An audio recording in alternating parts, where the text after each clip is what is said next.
Para conocer el papel fundamental del aporte de la teología en el siglo XXI, hagamos un corto recorrido de las fuentes primordiales de la teología.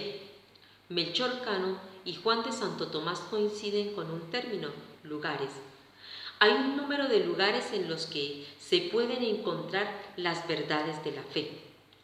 La Sagrada Escritura, la tradición de Jesucristo y los apóstoles, autoridad de la Iglesia Católica, el Concilio Ecuménico y General, la Iglesia Romana, los Padres Apostólicos, los teólogos escolásticos y peritos pontificios, la razón natural y el cultivo de la ciencia, los filósofos que siguen el criterio de la naturaleza y la historia humana transmitida de generación en generación.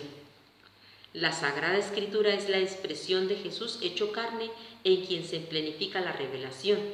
Por tanto, leer la palabra es leer la revelación que acontece en la historia de cada creyente, y la comunión eclesial hace posible el entendimiento cristológico del texto.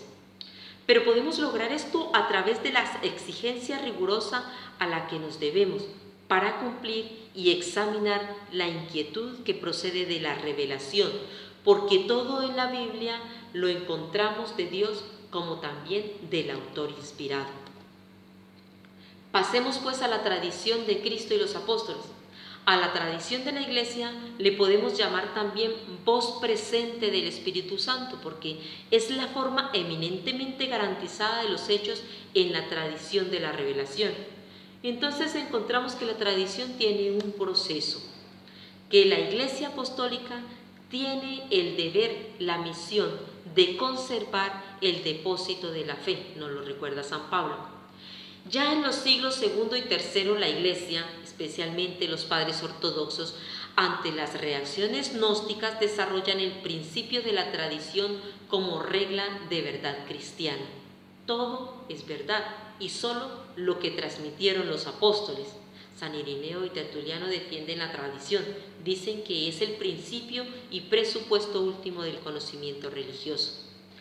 En el siglo XVI, la revuelta luterana abre el horizonte de la Iglesia frente a la tradición, y en el Concilio de Trento se asume la Escritura y la tradición como únicas fuentes de la verdad evangélica, constituyendo la tradición en la teología católica un criterio indispensable del conocimiento de la fe.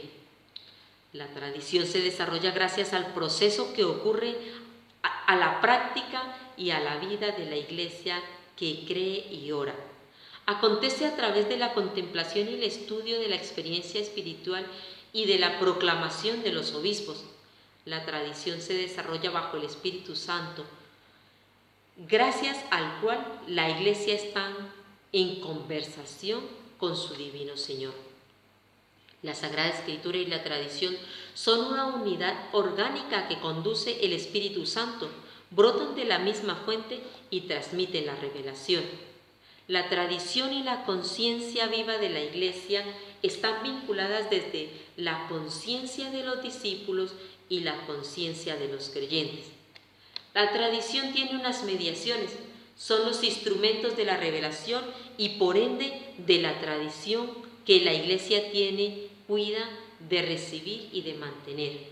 La predicación oral, la escritura, la celebración litúrgica, la profesión de fe, las costumbres atribuidas a la Iglesia Apostólica, la serie de los concilios ecuménicos, la serie de los padres griegos y latinos y, en definitiva, la fe del pueblo de Dios.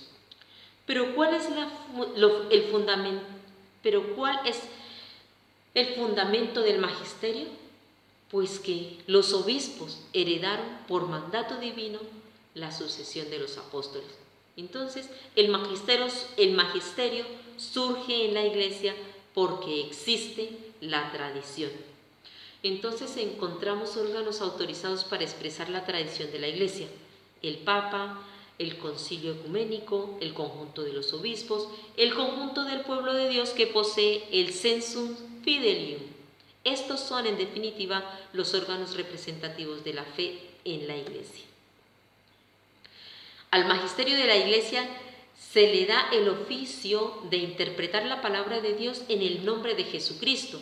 Esta acción no es más que la inspiración del Espíritu Santo que conduce al conocimiento, a la profundidad y a la enseñanza de la revelación para ser creída.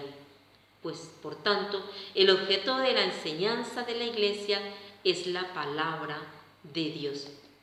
Es así que a la teología, que tiene la fuente en la revelación y desempeña sus funciones científicas, le queda investigar de modo más completo posible las verdades cristianas, dar a conocer a toda la comunidad eclesial los frutos de su investigación y colaborar en la tarea de difundir y defender la doctrina que el magisterio enseña.